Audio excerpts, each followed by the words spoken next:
Hey guys, today we're going to talk about learning and improving jiu-jitsu while being off the mat. There's a couple ways that we can do that. One is through visualization. Two is through watching jiu-jitsu competition. That could be in person or that could be through something online. Today we're going to talk about the second, watching jiu-jitsu competitions. So let's get started. First, in watching jiu-jitsu competitions, I would say start with watching your level. So if you're a white belt in jiu-jitsu, watch white belt matches, get to know and understand what other people who are in your similar experience, right, who share the similar amount of time and training on the mat are doing in competition. Notice the patterns. This is a really important thing. Notice what their patterns are. What are common positions that they end up in? Can you recognize those positions? Can you name those positions? The next thing is, what are the movements? What are the common movements that take place? Are people doing a barambolos, or are they doing a scissor sweep? What type of movements are taking place from certain positions? And then the final thing is, what type of submissions do you see? How are the submissions being set up? As you get better at watching jiu-jitsu, competitions, then you essentially level up in your rank of watching jiu-jitsu footage. So if you've watched, say, 100 hours of jiu-jitsu, maybe that puts you at a blue belt level of jiu-jitsu spectating. If you watch 300-400 hours of jiu-jitsu competition, maybe that puts you as a purple belt level of jiu-jitsu spectating. And you can essentially become a jiu-jitsu critic. So as you get better at watching jiu-jitsu, I would encourage you to watch the higher level. And you can appreciate, the higher levels of jiu-jitsu competition at any stage. But I'm just saying there's kind of a progression to learning how to analyze and critique the game, or the technique, if you will. The kind of pinnacle of jiu-jitsu study or jiu-jitsu learning takes place at watching, the World Championships of Brazilian Jiu-Jitsu in the gi, maybe the ADCC tournament, the no-gi World Championships. Some of these different organizations have different things going on now, but watching those types of competition is probably the highest level of jiu-jitsu spectating, if you will. And in your spectating, I would encourage you to do the same thing that you were doing when you first started. What are the common positions that people find themselves in? And what are the common movements that you see people executing? Noticing that is going to give you a really good head start in learning and understanding higher levels of jiu-jitsu.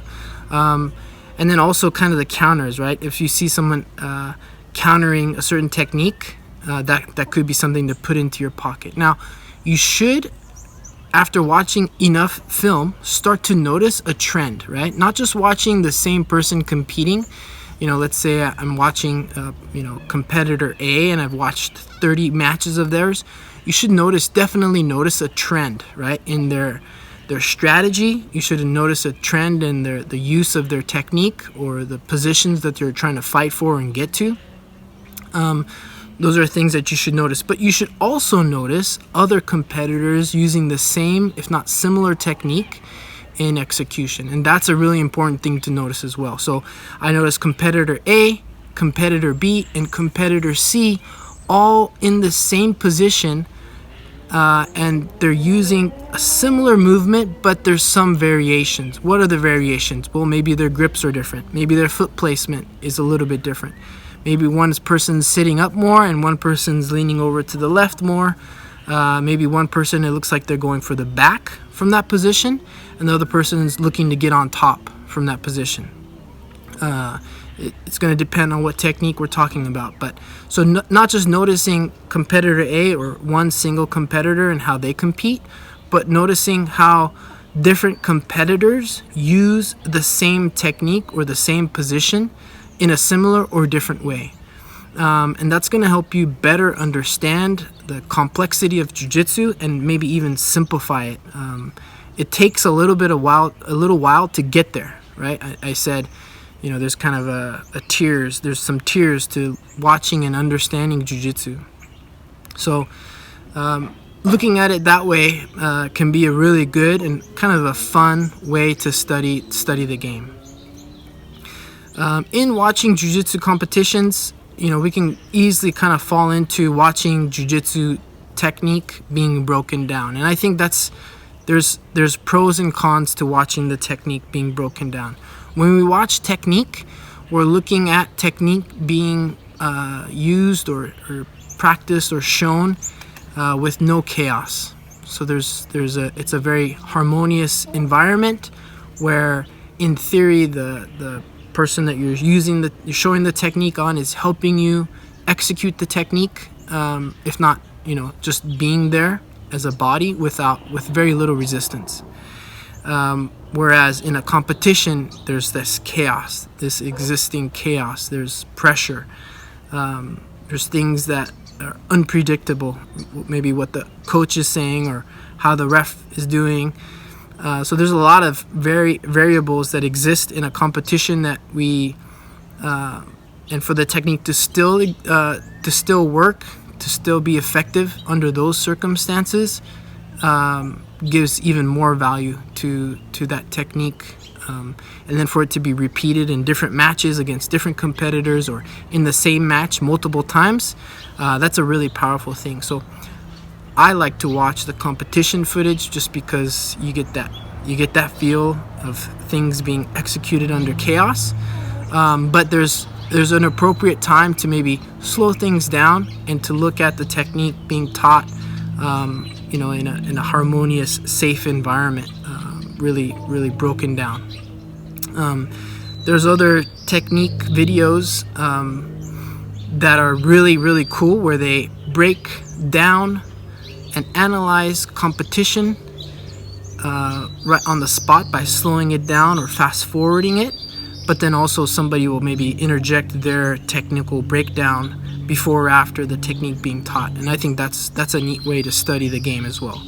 One thing that we miss, we get the real understanding of these technical positions, but one thing that we miss in that situation is, where that technique took place in the match. Sometimes techniques or things that happen at the beginning of a match happen, people will resist or fight harder at the end of a match. I'm okay giving up 2 points at the beginning of a match when it's tied or if I'm winning, but if it's the end of the match and I need to not let them score 2 points to win, how that technique is executed or how that technique is blocked can change quite dramatically. So watching the full match and seeing when the technique is executed, that can be really valuable as well.